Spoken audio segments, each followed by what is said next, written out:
Weird is always better than boring, I'm sure that you'll agree, and therefore I'm also sure that you, like me, spend your evenings dressed as a French aristocrat, shouting obscenities at reruns of Dale Winton's Supermarket Sweep and listening to Norwegian contemporary folk music. Oh, I knew we were alike. In fact, I'd also go as far as to bet that you like weird games. Franchises can be a bit formulaic. Occasionally, however, even the most well-known names in the gaming sphere will get creative and release something a bit different from the usual.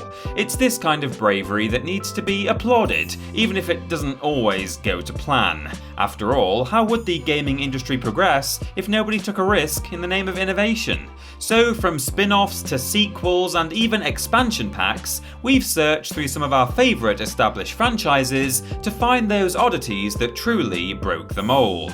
Whether they worked or not, we'll just have to wait and see. I'm Peter from TripleJump, and here are the 10 weirdest entries in famous video game franchises. Number 10. Worms Rumble. At this point, the Worms series by Team 17 is a British institution. The high-pitched wails of the invertebrates in their various regional accents is hardwired into the brains of all who grew up with the beloved franchise. Ugh, I'm dead. The series has stuck pretty rigidly to the formula over its multitude of incarnations, with only the temporary jump from 2D to 3D being an exception. So it's a surprise to see such a change in style for Worms Rumble, the latest installment of Annelid Annihilation, arriving in late 2020, or possibly already released. We record some of these voiceovers way ahead of schedule nowadays, so sorry if it's just come out. Because it's the internet, the change in direction was always going to be met with skepticism, despite how good the game ends up actually being, because it's just something different from the usual. The developers likely anticipated this though, so kudos for the bravery, but if they were bored of the traditional formula, why not just create an entirely new IP? By the way, for those not from Blighty, I can confirm that the Worms games are an accurate simulation of British life. If you take the weaponised sheep, the wearing of flat caps, and the regular shouting of "the dorsey pillock," and then just swap out the worms for humans, you'll have a surprisingly accurate simulation of modern day Yorkshire. Bayek. Number 9. The Zelda CDI games. Way back in that mysterious thing called the past, Nintendo was going to make a version of the SNES with a CD-ROM add-on. The original partner was supposed to be Sony in what would have been the Nintendo PlayStation, but after Nintendo got cold feet, they publicly split from Sony and signed a more favourable deal with Sony's rivals Phillips. Of course, this corporate soap opera led Sony to produce the PlayStation as we know it, so maybe it didn't work out so well for Nintendo in the end. But what about Phillips? Well, Nintendo ended up backing out of that deal as well, but as part of the negotiation, they were still legally obligated to license both Mario and Zelda to Phillips. Ah yes, Mario and Zelda games not by Nintendo. What could possibly go wrong? Well, Link, The Faces of Evil, Zelda, The Wand of Gamelon, and Zelda's Adventures were all released for the Philips CD-I, and they were very much what could possibly have gone wrong. They weren't just the worst Zelda titles ever made, but some of the worst video games ever made in history. Yes, that bad. Dissecting what makes them so terrible would be a video in and of itself, so hopefully the footage on screen will tell you all you need to know. The only reason these games aren't number 1 is they weren't made by Nintendo, and therefore while they fall under the franchise as a whole, they are not considered canon to the series that we know and love, thankfully. Still, never forget. Number 8. Ruthlesscom. You may know Tom-Clancy from his various game series such as Dude Shooter, Dude Where's My Shooter, and Dude Shooter, but everyone's in planes now. However, you may not have heard that before the Dude Shooter saga, there was a little old game called Ruthless.com. Like most Tom Clancy games, Ruthless.com released alongside a book of the same name. Those more familiar with the recent video game releases, the ones in homage to the late Tom not-Tom-Clancy may be surprised to learn that ruthlesscom is a turn-based virtual board game where you play as the CEO of a software company competing with rival corporations for dominance. What? Don't be expecting anything fancy with ruthlesscom, as what you're seeing is basically everything there is. The game itself is now abandonware, so if you're wanting to give it a go for yourself, it shouldn't be too tricky to find a copy to download legally. Hooray! However, I say again, there's really not much to this thing, which is partly why it makes it into this list. Now, while it's not technically in the same series as the behemoth franchises of Rainbow Six and Splinter Cell, ruthlesscom is still a Tom Clancy video game based on a Tom Clancy book, so it still makes it into the list. Man, that's 2 caveat entries in a row. Fortunately, the next entry is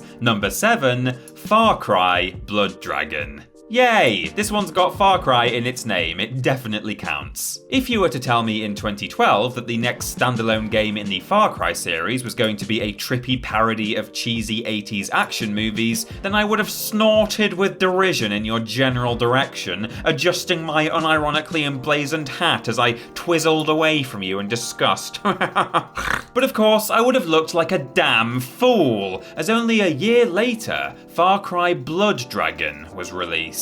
As a standalone expansion to Far Cry 3, Blood Dragon ditched the serene jungles for a neon wasteland and pounding electronic beats. Playing as a military cyborg called Sergeant Rex Power Colt, you head out into the dystopian post-nuclear world to track down rogue agent Colonel Sloan.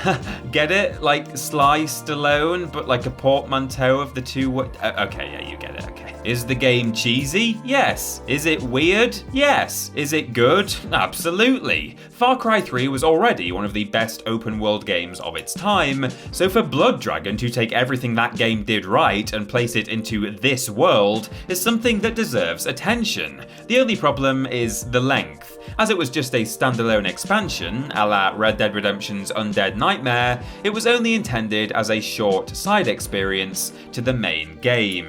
Number 6, Mega Man X Command Mission.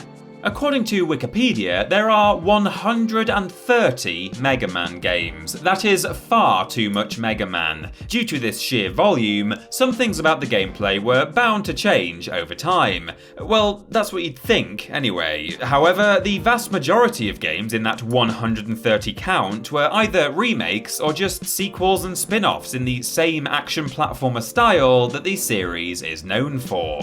One game does stand out though, Mega Man X Command Mission, the franchise's only real attempt at a Mega Man RPG. While series like Mega Man Star Force and Battle Network flirted with the RPG genre, it was Command Mission that went all out with the concept on the big stage. Having all the traits of a traditional turn-based JRPG, Command Mission was far removed from the fast action platforming of its Mega Man predecessors.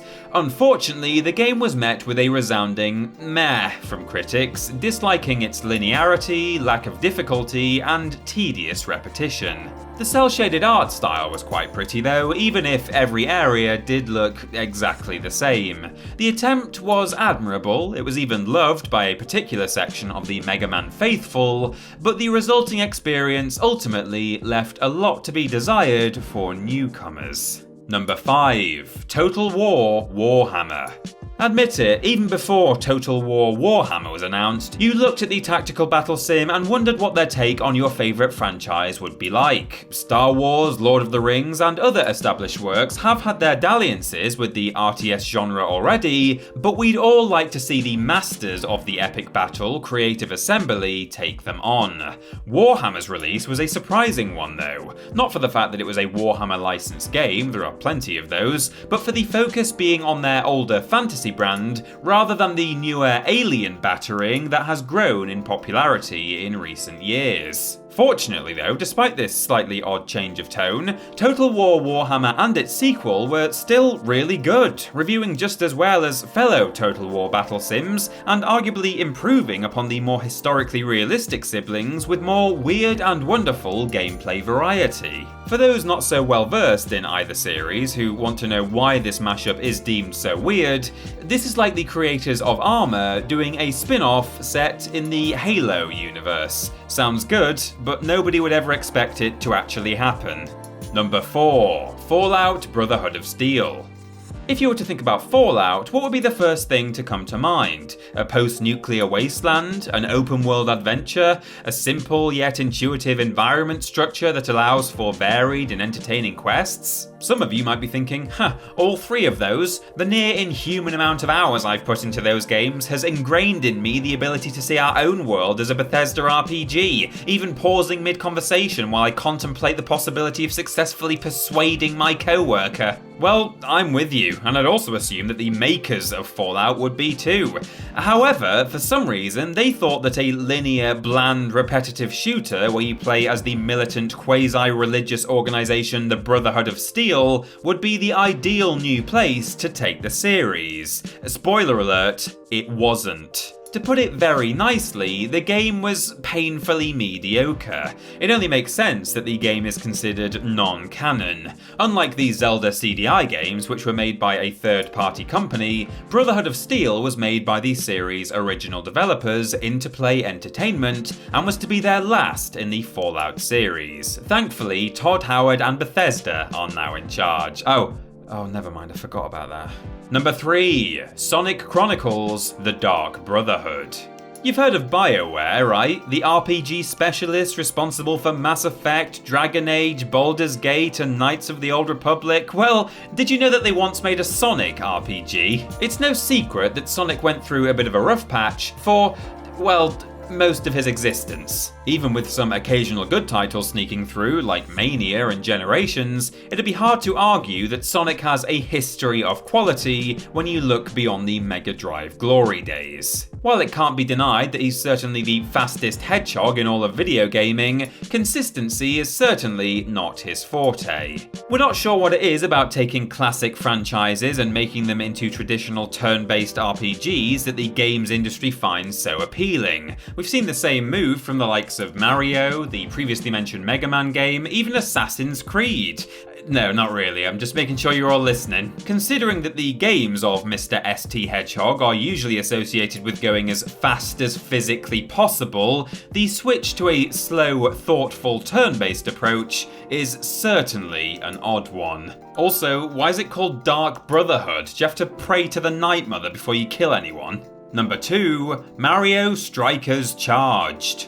Mario being in a sports game is admittedly not a strange concept. There are loads of titles that feature him in fact, but what is unusual is that Strikers Charged is tonally different from any other Mario game. With an audacious metal soundtrack, a backdrop reminiscent of hell, and Mario's expression on the cover that says, "I'm gonna kick this ball right through your face," Strikers Charged has to be the most adult Mario game that Nintendo has ever published. It was even the first Mario game to receive an above E rating by SERB, apparently because of crude humour. I'm not sure why, maybe if you listen carefully to the crowd chants you can make out the words "the referee's a wanker." Strikers Charged is an arcade over-the-top football game, that's soccer for the Americans amongst you, that was surprisingly quite good.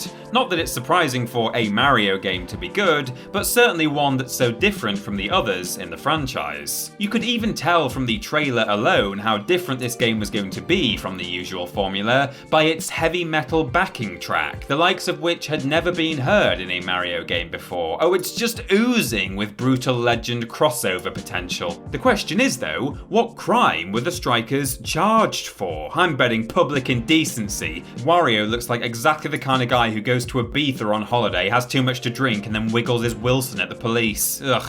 And number 1, Street Fighter the movie, the game.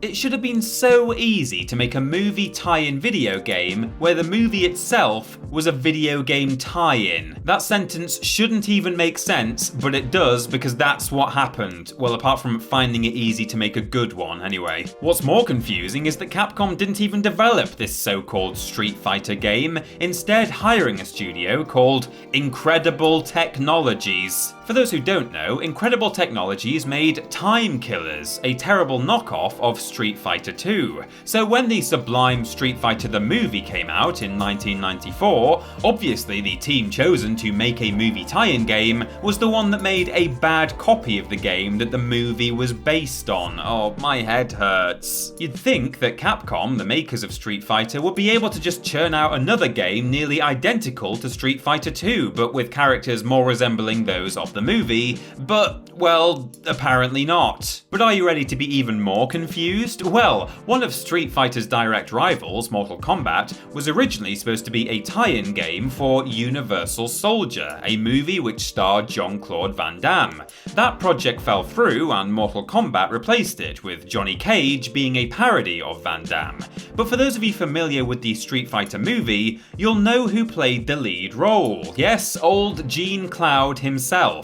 So, the protagonist of the movie that Mortal Kombat was originally supposed to be based on ended up being the protagonist of a movie that was based on Mortal Kombat's direct rivals. And then that movie that he was in had a game based on it. I really need to lie down. But fortunately, that's our list. Do you think there are any other weird entries in famous franchises that we left out? Why not let us know in the comments section below. You can follow myself and TripleJump on Twitter here, and if you want to support the things you enjoy, then check out the rewards on our Patreon. Finally, don't forget to like the video, share it with your friends, and subscribe to the channel. I've been Peter from TripleJump, and thanks for watching.